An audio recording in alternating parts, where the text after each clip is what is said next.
அன்பும் அமைதியும் கிறிஸ்துவின் அருளும் தூய ஆவியானவருடைய நட்புறவும் உங்கள் அனைவரோடும் இருப்பதாக. ஆதியில் இருந்தது போல இப்பொழுதும் எப்பொழுதும் என்றென்றும் இருப்பதாக. ஆமென். அல்லேலூயா. கடவுளின் அன்பும் அமைதியும். ஒரு காலத்தில் நாம் இறைப்பற்று இன்றி வலுவற்று இருந்தபோது கிறிஸ்து நமக்காக தம்முடைய உயிரை கொடுத்தார் என்று சொல்லி ரோமர் 5:6 வாசிக்கிறோம். அப்போ கடவுளின் அன்பும் அமைதியும் நம்மிட வேண்டும் என்று சொன்னால் கிறிஸ்துவுடைய அருள் நமக்கு தேவை. ஆமென். கிறிஸ்துவுடைய கடவுளுடைய அன்பும் அமைதியும் கிறிஸ்துவின் அருளும் நமக்கு தேவை என்று சொன்னால் தூய ஆவியானவருடைய நட்புறவு தேவை. ஆமென். ஆமென். தூய ஆவியானவர் வழியாக கடவுளின் அன்பு நம்முடைய உள்ளங்களில் பொழியப்படுகிறது. ஆமென். ஆமென். கடவுளின் அன்பும் அமைதியும் என்று நாம் தொடங்குகிறோம். இங்கே ஒரு சிலுவை அடையாளம், கடவுளின் அன்பும் அமைதியும் கிறிஸ்துவின் அருளும் தூய ஆவியானுடைய நட்புறவு. இப்போ கடவுளுடைய அன்பும் அமைதியும் கிறிஸ்துவுடைய அருளும் நமக்கு வேண்டும் என்று சொன்னால் தூய ஆவியின் வழியாக நம்முடைய உள்ளங்களிலே அது பொழியப்படும். அல்லேலூயா. ஆமென். அல்லேலூயா. ஆமன் பார்தவர்களே, கிறிஸ்துவுடைய துன்பங்கள் அவருடைய உயிர்த்தெழுதலுக்கு ஒரு பாதையாக நமக்கு ஒரு சிலுவை பாதையை ஆண்டவர் மீட்பின் பாதையாக நமக்கு காட்டியிருக்கிறார். ஆமென். ஆமென். இதனால் கிறிஸ்தவர்களாகிய நீங்களும் நானும் ஒவ்வொரு துன்பத்தின் மூலம் இயேசுவின் சிலுவை பாடுகளில் பங்கேற்க நம்மால் முடிகிறது. ஆமென். அதனால தான் 5ஆம் அதிகாரத்தில் பார்க்கிறோம், நாம் பிளவுபட்டிருந்தோம், கடவுளை மறந்தோம். 5ஆம் அதிகாரம் 1-2 வசனங்களை பார்க்கும் பொழுது நாம் பிளப்பட்டிருந்தோம், கடவுளை மறந்தோம், பிறரை பகைத்தோம். இப்பொழுது நம்பிக்கையின் மூலம் கிறிஸ்து வழியாக நாம் இறைவனோடு இணைந்து விட்டோம். அல்லேலூயா. அல்லேலூயா.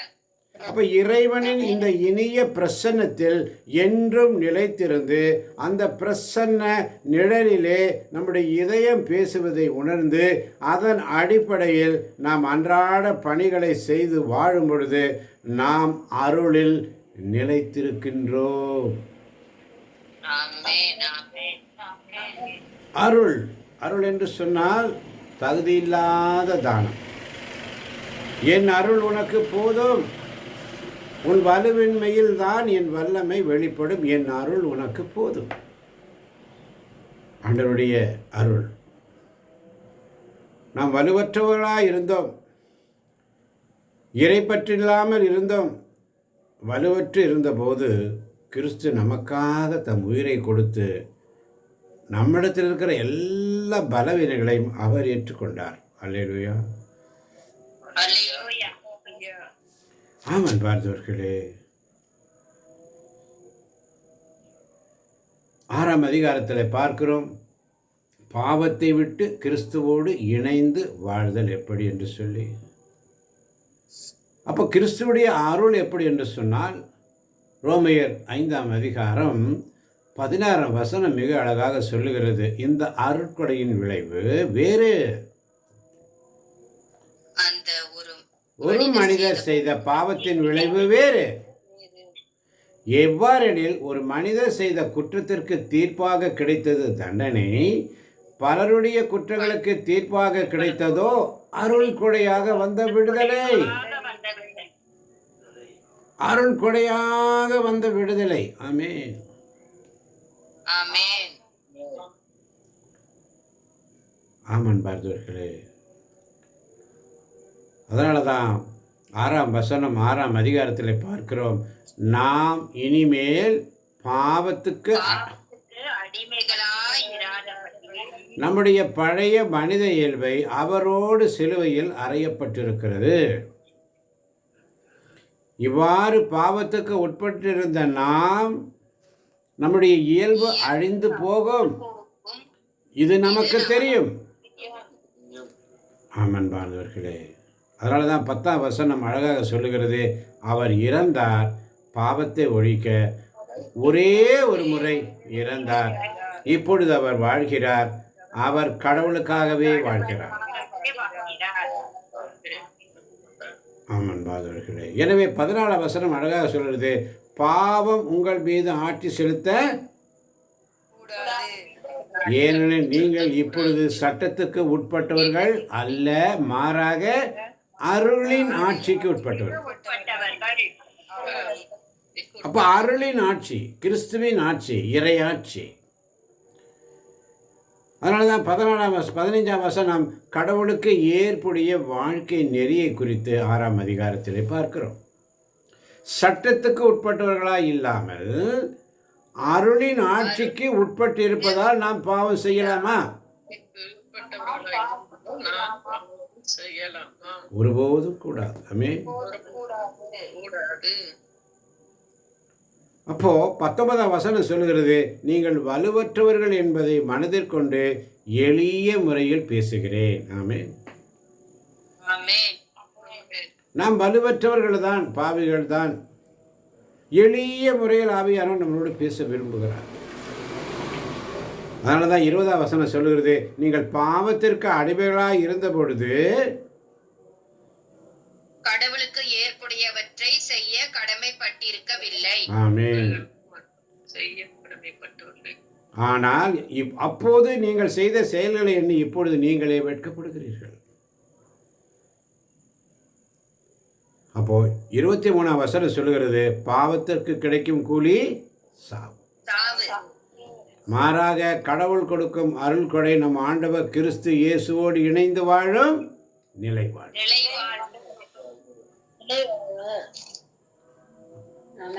ஆமென். பாவத்தை பற்றியே நம்ம பேசிட்டு இருப்போம், பாவத்தை பற்றியே பேசிட்டு இருப்போம். பாவி பாவி பாவி பாவி பாவி பாவின்னு சொல்லிட்டு இருக்காமே. ஏன்னா அந்த ரோமியர் கைது திருமுகத்தில், அந்த ரோமாய் பேரரசில் அவ்வளவு பாவங்கள் மலிந்து கிடந்தன.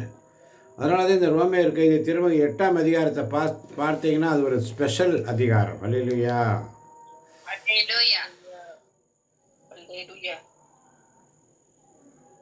அதனால தான் அந்த 6ஆம் வசனத்தில் 23ஆம் வசனம் சொல்கிறது, பாவத்துக்கு கிடைக்கும் கூலி சாவு, மாறாக கடவுள் கொடுக்கும் அருள் கொடை நம் ஆண்டவர் கிறிஸ்து இயேசுவோடு இணைந்து வாழும் நிலை வாழும். நம்முடைய பாவங்களை நாம் எண்ணி பார்த்தோம்னா எவ்வளவு பக்கெட்டாக எடுத்தாலும் தீராது. அல்லேலூயா. அப்போ அதிலிருந்து ஒரு மாற்றம் ஆண்டவர் விரும்புகிறார். அப்போ மாற்றம் என்ன? 20ஆம் வசனம் சொல்லுகிறது, நீங்கள் பாவத்திற்கு அடிமைகளாக இருந்தபோது கடவுளுக்கு ஏற்புடையவற்றை செய்ய கடமைப்பட்டிருக்கவில்லை. ஆனால் இப்பொழுது கிறிஸ்துவோடு இணைந்த நிலையில் புதிய வாழ்வுக்கு கடவுளுக்கு ஏற்புடையவர்களாக நம் அம்மை தாமே மாற்றிக்கொள்ள ஒரு வாய்ப்பை ஆண்டவர் தருகிறார். அல்லேலூயா. ஆண்டவர் சமூகத்தில் நம்மை தான் தாழ்த்தி ஒப்பு கொடுப்போமா? ஆண்டவரே, அதை தான் திருப்பாடல் ஆசிரியர் மிக அழகாக சொல்லுவார். திருப்பாடல் 22.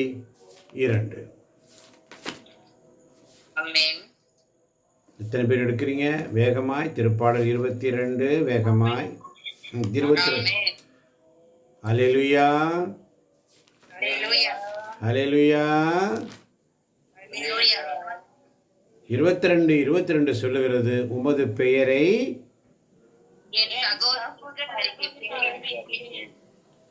சபை நடுவே உம்மை புகழ்ந்து பாடுவேன். ஆண்டவருக்கு அஞ்சுவோரே அவரை புகழுங்கள். யாக்கோபின் மரபினரே அனைவரும் அவரை, இஸ்ரேல் மரபினரே அனைவரும் அவரை பணியுங்கள். ஆமன் பார்த்தவர்களே. அப்ப நம்ம கிட்ட ஆண்டவர் என்ன விரும்புகிறார்? அவருடைய பெயரை அறிவித்தல், நற்செய்தி பணியை விரும்புகிறார். சகோதரருக்கு அறிவிக்க வேண்டும், சபை நடுவே அறிவிக்க வேண்டும், அவருடைய உன்னத நாமத்தை புகழ்ந்து பாட வேண்டும். அல்லேலூயா.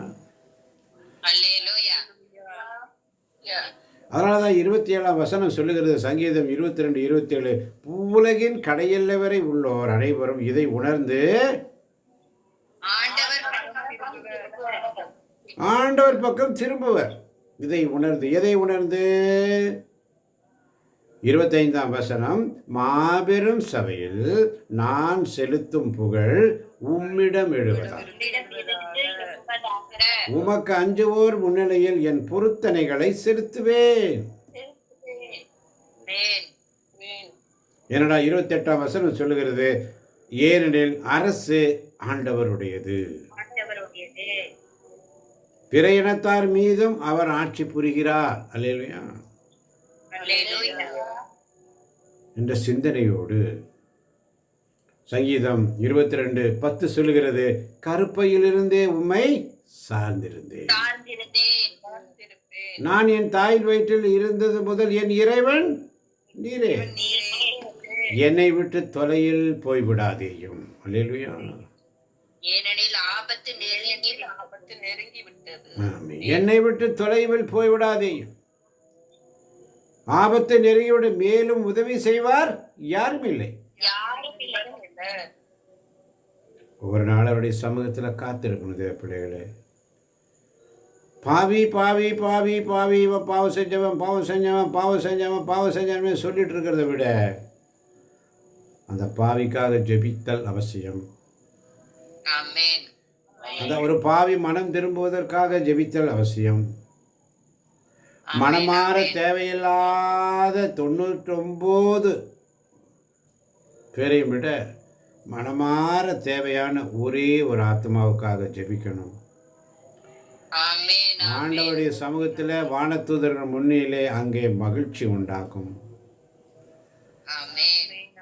ஆமென் பாதர்களே. அப்போ நம்மளுடைய வாழ்க்கையில் ஒரு மாற்றத்தை ஆண்டவர் விரும்புகிறார். ஆமென் ஆமென். கிறிஸ்துவோடு இணைந்து வாழக்கூடிய ஒரு மாற்றம். அப்படி என்று சொன்னால் அதிகாலையிலே எழுகிறோம், ஆண்டவர் சமயத்தில் வருகிறோம், தூயாவினால் ஆட்கொள்ளப்பட்டு இந்நிலையில் நான் செய்ய வேண்டியது என்ன? இந்நிலையில் நான் செய்ய வேண்டியது என்ன? தூயாவினால் ஆட்கொள்ளப்பட்டு தூயாவினால் ஆட்கொள்ளப்பட்டு இறைவேண்டல் செய்ய வேண்டும். தூயாவினால் ஆட்கொள்ளப்பட்டு இறைவேண்டல் இறைவேண்டல் தூயாவினால் ஆட்கொள்ளப்பட்டு செய்ய வேண்டும். அறிவோடு, ஆமென், அறிவு தெளிவோடு மனக்கண்கள் திறந்தவர்களாய் ஆண்டவர் சமூகத்தில் உண்மையை நோக்கி ஒரு எதிர்நோக்கு. ஆமென். அவருடைய சமூகத்தில் உட்கார்ந்து காத்திருக்கணும் தேவ பிள்ளைகளை. அவருக்காக ஒரு மாற்றத்தை ஆண்டவர் நம்மிடத்தில். இந்த வசனங்கள் எல்லாம் பார்க்கும் பொழுது நம்மளால் ஒன்றுமே தியானிக்க முடியாது. எத்தனை பேர் விசுவசிக்கிறீங்க? இந்த வசனங்கள் அவ்வளோ அவ்வளோ சவுக்கடி மாதிரி இருக்குது. எதை சொல்றது, எதை விடுறது? யாருமே நேர்மையானவர்களா? இல்லை, எல்லாருமே பாவிகள் தான். பாவம் நம்மிடத்தில் இல்லை என்று சொல்வோம் என்றால் அவர் ஒருத்தர் மட்டும்தான், அவர் இயேசு கிறிஸ்து மாதிரி. எல்லாரும் பாவி தான். அப்போ நம்ம இதையே சொல்லிட்டு இருக்காம நமக்கு இதில் ஒரு மாற்றத்தை ஆண்டவர் விரும்புகிறார். அல்லேலூயா. ஒரு மாற்றத்தை ஆண்டவர் நம்மிடத்தில் எதிர்பார்க்கிறார். இயேசுவுக்கு நன்றி, இயேசுவுக்கே புகழ். அதனால தான் சாலமோனின் ஞானம்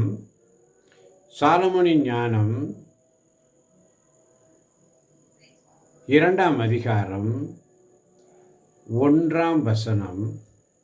சாலமோனின் ஞானம் 2ஆம் அதிகாரம் 1ஆம் வசனம். இறைப்பற்றாதவர்கள் தவறாக கணித்து உள்ளத்தில் பின்வருமாறு சொல்லிக் கொண்டார்கள். நம் வாழ்வு குறுகியது, துன்பம் நிறைந்தது, மனிதரின் முடிவுக்கு மாற்று மருந்து எதுவும் இல்லை, கீழ் உலகிலிருந்து யாரும் மீண்டதாக கேள்விப்பட்டதில்லை. இறைப்பற்றில்லாதவர்கள் தவறாக கணித்து உள்ளத்தில் பின்வருமாறு சொல்லிக் கொண்டார்கள். நல்வாழ்வு குறுகியது, துன்பம் நிறைந்தது. மனிதரின் முடிவுக்கு மாற்று மருந்து எதுவும் இல்லை. கீழுலகில் இருந்து யாரும் மீண்டதாக கேள்விப்பட்டதில்லை. ஆமென், ஆமென். ஆமென் என்று இறைப்பற்றில்லாதவர்கள் தவறாக கணித்து நம்முடைய உள்ளத்திலே நம்ம அப்படி சொல்லிக்கிறோம். இதுக்கு வேற வழியே இல்லையா? ஏன் வழியே இல்லையா?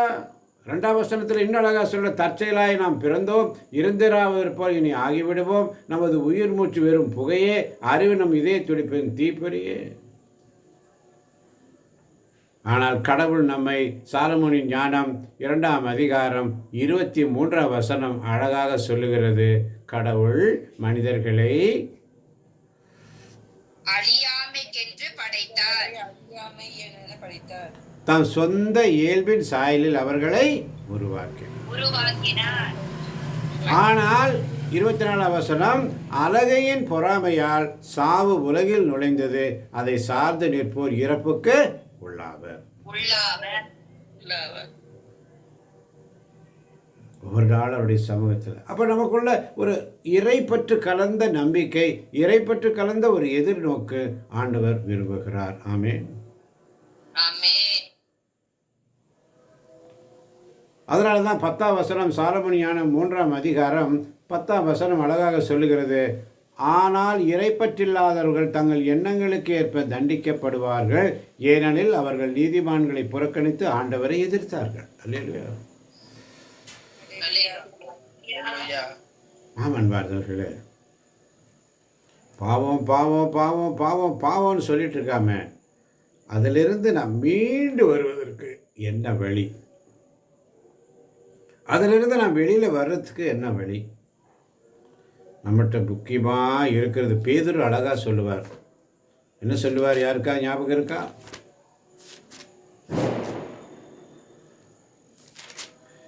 ஒன்று பேதுரு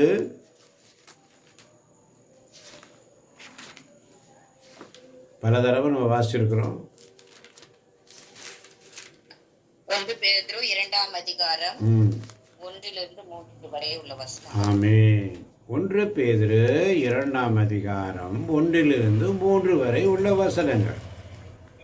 எல்லாரும் திருப்பிக் கொள்ளுங்கள், எல்லாரும் திருப்பிக் கொள்ளுங்கள் தேவ பிள்ளைகளே.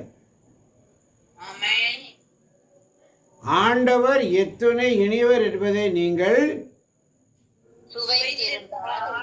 எல்லா வகையான தீமையையும் வஞ்சகத்தையும் அவதூறு ஆகிய யாவற்றையும் அகற்றுங்கள். புதிதாய் பிறந்த குழந்தைகளைப் போல வஞ்சகமற்ற வார்த்தையாகிய பாலை அருந்த ஆர்வமுள்ளவர்களாய் இதை அருந்துவதால் நீங்கள் மீட்பில் ஆமன்பார்களே. புதியதாக மனமாறி வந்த கிறிஸ்தவர்களுக்கு இந்த மடல் பேதுரு எழுதிய இந்த திருமுகம். கடவுளின் வார்த்தை உயிருள்ளது என்று எபிரேயர் 4:12 வாசிக்கிறோம். அது கடவுளுக்கு உகந்த செயல்களை செய்ய நமக்கு ஊட்டம் அளிக்கிறது. அல்லேலூயா. கடவுளுக்கு உகந்த தூய உயிருள்ள பலியாக கிறிஸ்தவர்கள் தங்களையே கடவுளுக்கு படைக்க அழைக்கப்படுகிறார். இதுதான் ரோமையருக்கு எழுதிய திருமுகம் 12:1 வாசிக்கிறோம். எபேசியருக்கு எழுதிய திருமுகம் 5:2 வாசிக்கிறோம். வாசிக்க கேட்போம். எபேசியருக்கு எழுதிய திருமுகம் 5:2.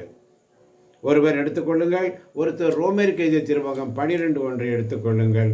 ஒருவர் பிலிப்பியருக்கு எழுதிய திருமுகம் 4:18 எடுத்துக்கொள்ளுங்கள். பிலிப்பியர் 4:18 ஒருவர், எபேசியர் 5:2 ஒருவர், ரோமேர் 12:1 ஒருவர். முதலாவது ரோமேயருக்கு எழுதிய திருமுகம் 12:1. அல்லேலூயா.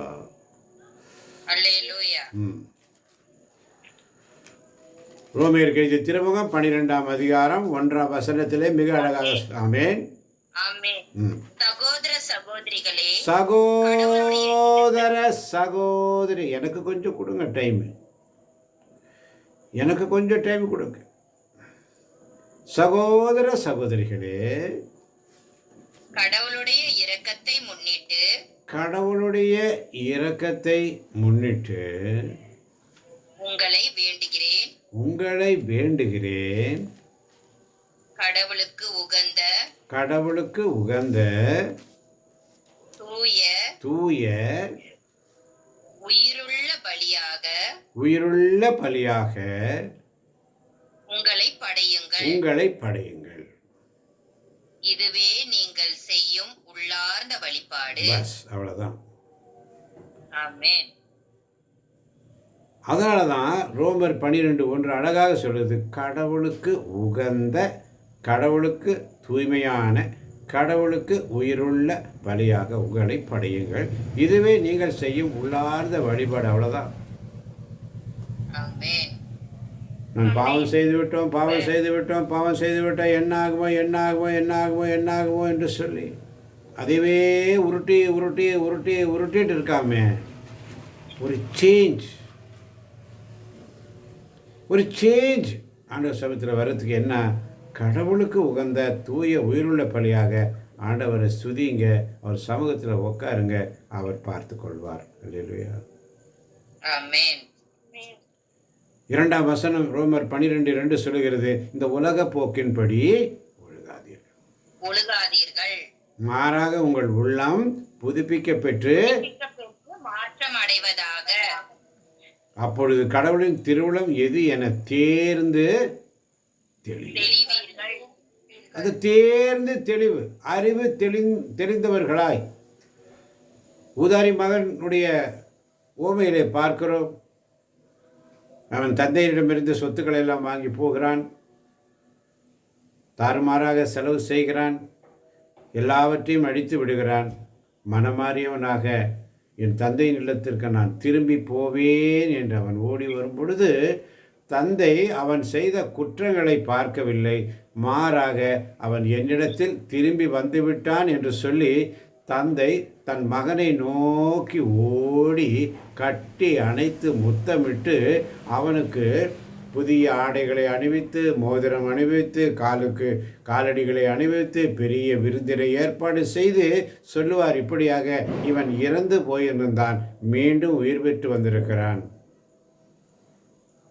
அப்போ ஆண்டவரிடத்தில் நாம் திரும்பும் பொழுது அவர் பழைய காரியங்கள், பழைய பாவங்களை எல்லாம் அவர் என்ன செய்ய மாட்டார்? மனதில் கொள்ள மாட்டார். அவர் நினைவில் கொள்ள மாட்டார். உன் குற்றங்களை கார்மேகம் போல நான் துடைத்தெறிந்து விட்டேன், உன் பாவங்களை என் முதுகு பின்னால் எரிந்து விட்டேன். இப்போ நம்ம ஆண்டவர் சமூகத்தில் கொஞ்சமாவது, அதாவது குற்றங்களை செய்வதை குறைத்து கொள்ளுங்கள். சிராக்க ஞானம் மிக அழகாக சொல்லும். ஆமென். பாவ சோதனையிலிருந்து நம்ம யாரும் தடுக்க முடியாது. பாவ சோதனை உண்டு. பாவ சோதனையிலிருந்து நம்ம யாராலும் தடுக்க முடியாது. ஆனால் ஆண்டவர் எத்தனை இனியர் என்பதை நாம் சுவைத்திருந்தால் எல்லா வகையான தீமையும், வஞ்சகத்தையும், வெளிவேடம், பொறாமை, அவதூறு ஆகிய யாவற்றையும் அகற்றுங்க போதும். எல்லா வகையான தீமை, வஞ்சகம், நேற்று பார்த்தோம், வஞ்சகம், வெளிவேடம், பொறாமை, அவதூறு ஆகிய யாவற்றையும் அகற்றி. அல்லேலூயா. ஏனென்று சொன்னால் 1 பேதுரு 1:24 சொல்லுகிறது, மானிடர் அனைவரும் புல்லை போன்றவர், அவர்களது மேன்மை வயல்வெளி பூவை புல் உலர்ந்து போம், பூ வதங்கி விடும். இப்ப 25வது வசனம், நம் ஆண்டவரின் வார்த்தையோ, இவ்வார்த்தையே உங்களுக்கு அறிவிக்கப்பட்ட நற்செய்தி. அப்படி அவருடைய வார்த்தையோ என்றென்றும் நிலைத்திருக்கும். அந்த வார்த்தை தான் நமக்கு அறிவிக்கப்பட்ட நற்செய்தி. அல்லேலூயா. அப்போ 1 பேதுரு 2ஆம் அதிகாரம் 9ஆம் வசனம், ஆனால் நீங்கள் தேர்ந்தெடுக்கப்பட்ட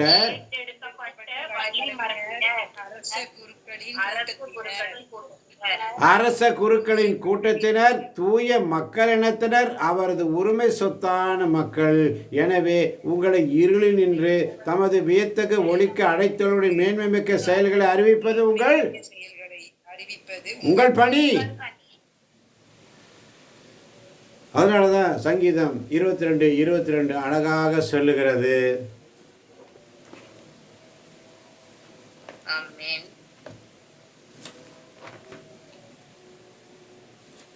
உமது பெயரை என் சகோதரருக்கு அறிவிப்பேன். சபை நடுவே உம்மை புகழ்ந்து பாடுவேன். யாராவது ஒருத்தர் சத்தமாக வாசிங்க. உமது பெயரை. ஆமென். உமது பெயரை என் சகோதரருக்கு அறிவிப்பேன். சபை நடுவே உம்மை புகழ்ந்து பாடுவேன். பஸ் ஆமென், அவ்வளோதான், ஆமென். அவ்வளோதான். உமது பெயரை. அதனால தான் 1 பேதுரு 2:9 சொல்கிறது, நீங்கள் தேர்ந்தெடுக்கப்பட்ட வழிமரபினர், அரச குருக்களின் கூட்டத்தினர், தூய மக்கள் இனத்தினர், அவரது உரிமை சொத்தான மக்கள். எனவே உங்களை இருளில் நின்று தமது வியத்தகு ஒளிக்கு அழைத்துள்ளவரின் மேன்மைமிக்க செயல்களை அறிவிப்பது உங்கள் பணி. உங்கள் பணி. ஆமென், ஆமென். அதனால தான் 1 பேதுரு 2:10 சொல்கிறது, முன்பு நீங்கள் ஒரு மக்களினமாய் இருக்கவில்லை, இப்பொழுது கடவுளுடைய மக்களாகவே இருக்கிறீர்கள். முன்பு இரக்கம் பெறாதவர்களாய் இருந்தீர்கள், இப்பொழுதோ இரக்கம் பெற்றுள்ளீர்கள். ஆமீன், ஆமீன். இரக்கம் பெற்றிருக்கிறோம், இரக்கம் பெற்றிருக்கிறோம். அப்போ பழைய வாழ்க்கை, அந்த பாவ வாழ்க்கையை அப்படியே அதைவே எண்ணி எண்ணி அதிலே உழண்டு கொண்டு இருக்கலாமே. ஒவ்வொரு நாளும் அவருடைய சமூகத்தில் வந்து நாம் ஒவ்வொருவரும் அவரால் தேர்ந்தெடுக்கப்பட்ட வழிமரபினர் என்று உணர்வோம். அரச குருக்களின் கூட்டத்தினர் என்று உணர்வோம். ஏன் அரச குருக்களின்? ஆண்டவர் அரசர், அவருடைய பிள்ளைகள் நம்மெல்லாம் அவருடைய குருக்கள் ஆகிய கூட்டத்தினரோடு சேர்ந்திருக்கிறோம். அல்லேலூயா. அல்லேலூயா. கிறிஸ்து அரசர், நாம் கடவுளுடைய பிள்ளைகளாயின் நாம் அவருடைய உரிமை பேறு பெற்றவர்கள். அப்படி என்றால் நாமும் அவருடைய அரச குரு குழுத்தினர் என்று சொல்லப்படுகிறது. ஆமென். ஆமென். தூய மக்கள் இனங்கள் என்று அழைக்கப்படுகிறோம். ஆமென். ஆமென். அவருடைய உரிமை சொத்தான மக்கள் என்று அழைக்கப்படுகிறோம். ஆமென். அப்படி இருளில் இருந்து வியத்தகு ஒளிக்கு அழைத்துள்ளவர்களின் மேன்மைமிக்க செயல்களை அறிவிப்பது மட்டும்தான் நம்முடைய பணி. ஆமென். ஆமென். அவனுடைய சமூக. அதனால தான் 1 பேதுரு 2:13-14 மிக அழகாக சொல்கிறது, அனைத்து மனித அமைப்புகளுக்கும் ஆண்டவரின் பொருட்டு பணிந்திருங்கள்.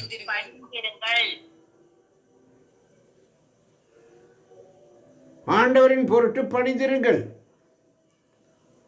ஆண்டவர் சமூகத்தில் புதிதாக மனமாறி வந்த கிறிஸ்தவர்களுக்கு இந்த மடல் அனுப்பப்பட்டது. 1 பேதுரு 2:1 முதல் 3 வரை உள்ள வசனங்கள். கடவுளுடைய வார்த்தை உயிருள்ளது. எபிரேயர் 4:12 அது கடவுளுக்கு உகந்த செயல்களை செய்ய நமக்கு ஊட்டம் அளிக்கிறது. ரோமர் 12:1 வாசித்தோம். எபேசியர் 5:2 எடுத்தவர்கள் வாசிக்கலாம். ஆமென். கிறிஸ்து உங்களுக்காக தம்மை நறுமணம் வீசும் பலியும் காணிக்கையுமாக கடவுளிடம் ஒப்படைத்து உங்களிடம் அன்பு கூர்ந்தது போல நீங்களும் அன்பு கொண்டு வாழுங்கள். கிறிஸ்து உங்களுக்காக தம்மை நறுமணம் வீசும் பலியும் காணிக்கையுமாக கடவுளிடம் ஒப்படைத்து உங்களிடம் அன்பு கூர்ந்தது போல நீங்களும் அன்பு கொண்டு வாழுங்கள். ஆமென். ஆமென். ஆரைக்குராஜ் கேட்ட கேள்விக்கு பதில் வந்துருச்சா? ஆரைக்குராஜ் கேட்ட கேள்விக்கு பதில் வந்துருச்சா? அன்பு. எத்தனை பேர் எபேசியர் 5:2 எடுத்திருக்கிறோம்? ஆமென். ஆமென். வாசிங்க ரஜனாமா. ஆமென். கிறிஸ்து உங்களுக்காக தம்மை நறுமணம் வீசும் பலியும் காணிக்கையுமாக கடவுளிடம் ஒப்படைத்து உங்களிடம் அன்பு கூர்ந்தது போல நீங்களும் அன்பு கொண்டு வாழுங்கள். ஆமென். ஆமென். அன்பு கொண்டு வாழுங்கள். அப்ப கிறிஸ்துவுடைய அன்பை எதிர்பார்க்கிறார் என்று நாம் வாய் திறந்து சொல்றோம். நாம் ஒருவர் மற்றவர் மீது அன்பு கொண்டு வாழ அழைக்கப்படுகிறோம். அல்லேலூயா. அல்லேலூயா. அதுதான் பிலிப்பியருக்கு எழுதிய திருமுகம் 4ஆம் அதிகாரம். பிலிப்பியருக்கு எழுதிய திருமுகம் 4ஆம் அதிகாரம்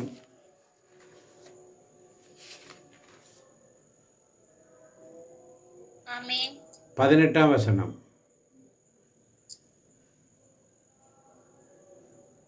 நீங்கள் அனுப்பியதெல்லாம் பெற்றுக்கொண்டேன். இப்பொழுது என்னிடம் நிறையவே இருக்கின்றது. நீங்கள் அனுப்பியவற்றை எப்பிராத்திவிடம் இருந்து பெற்றுக்கொண்டு நிறைவுற்றிருக்கிறேன். அவை நறுமணம் வீசும் காணிக்கையும் கடவுளுக்கு ஏற்புடைய உகந்த பலியுமாகும். அதனாலதான் 19ஆம் வசனம் சொல்றது, என் கடவுள் கிறிஸ்து இயேசுவின் வழியாய் தம் ஒப்பற்ற செல்வத்தை கொண்டு உங்கள் தேவைகள் அனைத்தையும் நிறைவு செய்வார். ஆமென். ஆமாம் பார்த்தவர்களே, அதனால தான் பிலிப்பியர் 4:21 சொல்லுகிறது, கிறிஸ்து இயேசுவோடு இணைந்து வாழுங்கள். இறைமக்கள் யாவருக்கும் வாழ்த்து கூறுங்கள். அதனால தான் பிலிப்பியர் 4:13 பவுல் சொல்லுவார், எனக்கு வலுவூட்டவரின் துணை கொண்டு எதையும் ஆமென், எனக்கு வலுவூட்டவரின் துணை கொண்டு.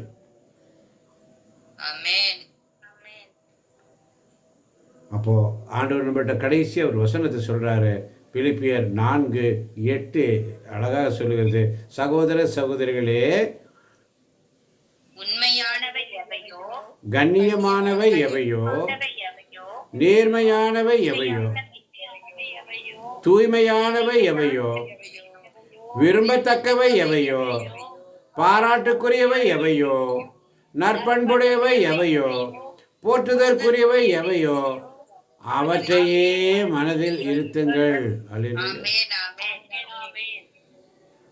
அப்ப பிலிப்பியர் 4:4 சொல்லுகிறது, ஆண்டவரோடு இணைந்து என்றும் மீண்டும் கூறுகிறேன் மகிழுங்கள்.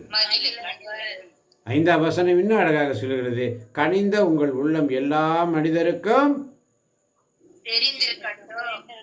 ஆண்டவர் அண்மையில் உள்ளார். ஆமென். இப்ப பிலிப்பியர் 4:6 எப்படி சொல்லுகிறது, எதை பற்றியும் ஆனால் நன்றியோடு கூடிய இறை வேண்டல் மன்றாட்டு ஆகிய அனைத்தின் வழியாகவும்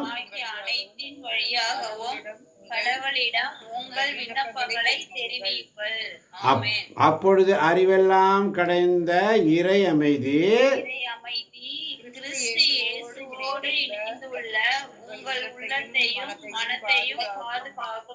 ஆமென். ஆமென்.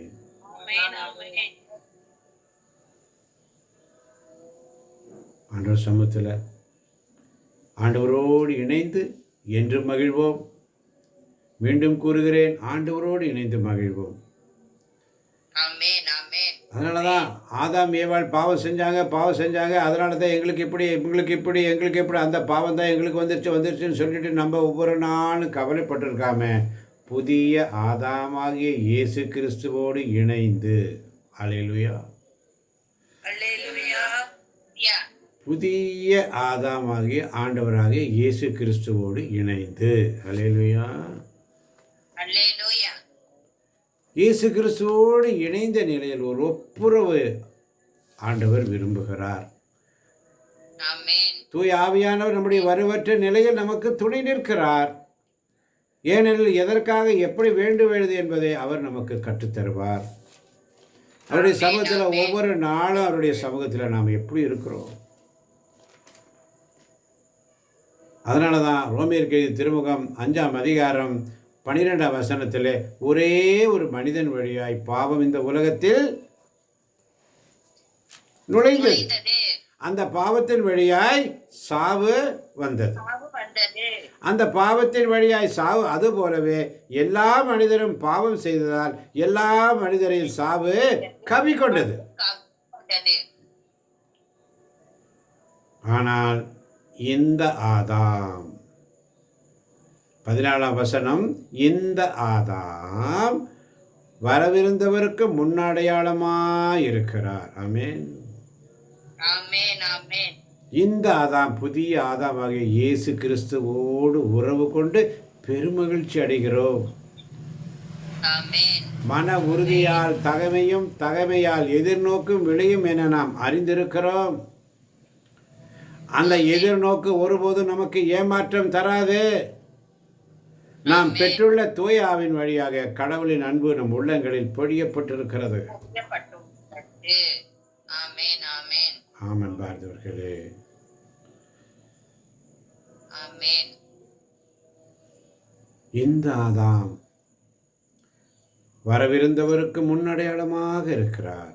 ஆனால் குற்றத்தின் தன்மை வேறு, அருட்கொடையின் தன்மை வேறு. எவ்வாறு ஒருவர் செய்த குற்றத்தால் பலரும் இறந்தனர். ஆனால் கடவுளின் அருளும் இயேசு கிறிஸ்து என்னும் ஒரே மனிதரின் வழியாய் வரும் அருள் கொடையும் பலருக்கும் மிகுதியாய் கிடைத்தது. அல்லேலூயா. அல்லேலூயா. என்ற சிந்தனையோடு ஆண்டவர் சபத்திலே மனம் மாறுவோம், மனம் திரும்புவோம் என்ற சிந்தனையோடு இறுதி ஜெபம்.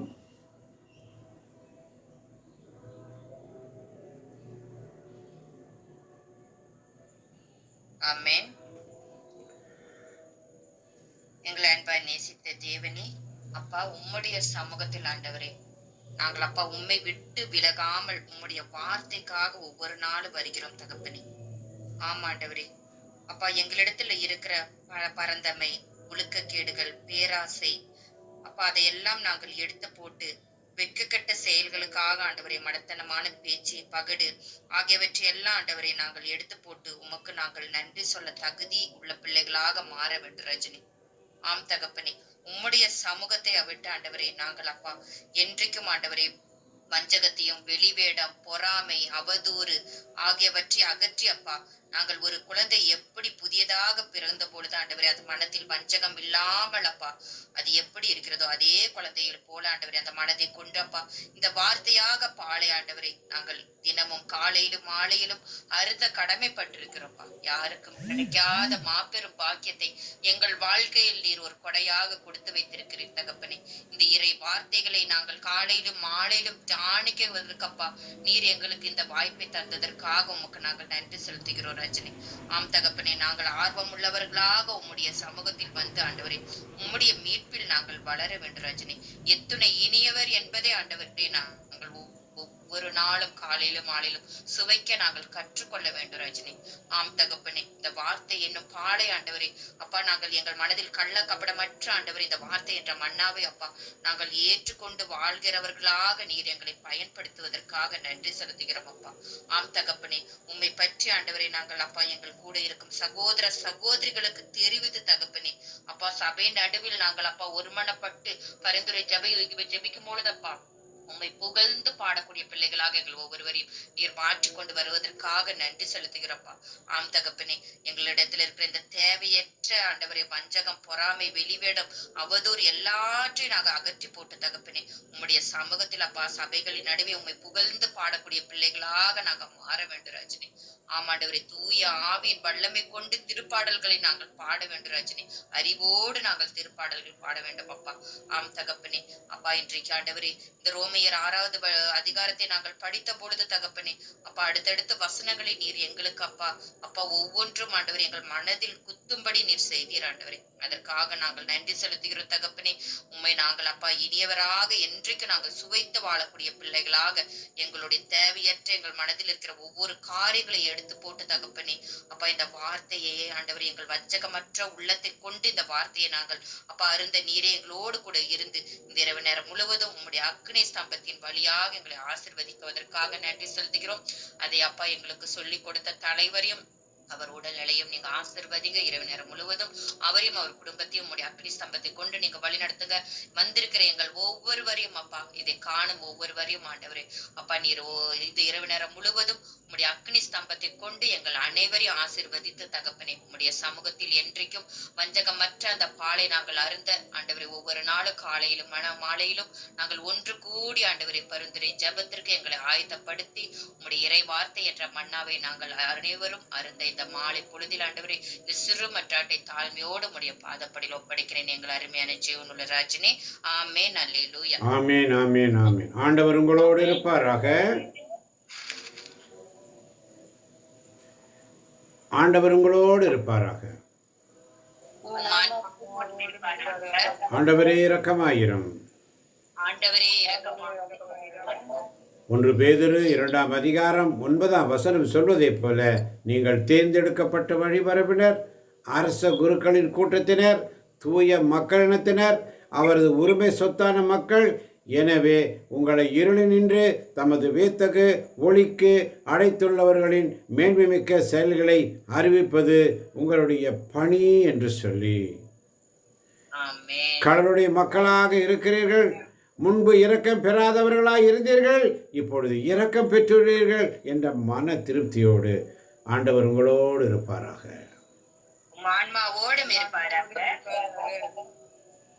இளவல இறைவன் தந்தை மகன் தூயாவி நம் ஒவ்வொருவரின் உள்ளங்களையும் இல்லங்களையும் பிள்ளைகளையும் பிள்ளைகளின் பிள்ளைகளையும் வந்திருப்பவர்களையும் வர முடியாதவர்களையும் கேட்டுக்கொண்டிருப்பவர்களையும் யூடியூப் வழியாக கேட்கப் போகிறவர்களையும் நிறைவாக நிறைவாக நிறைவாக இன்று இன்று இன்று ஆசீர்வதிப்பாராக. ஆண்டவர் தருகின்ற சமாதானத்தை ஒருவருக்கொருவர் அன்போடு பரிவோடு பகிர்ந்து கொள்வோம். அனைவருக்கும் கிறிஸ்துவின் சமாதானம் உண்டாவதாக.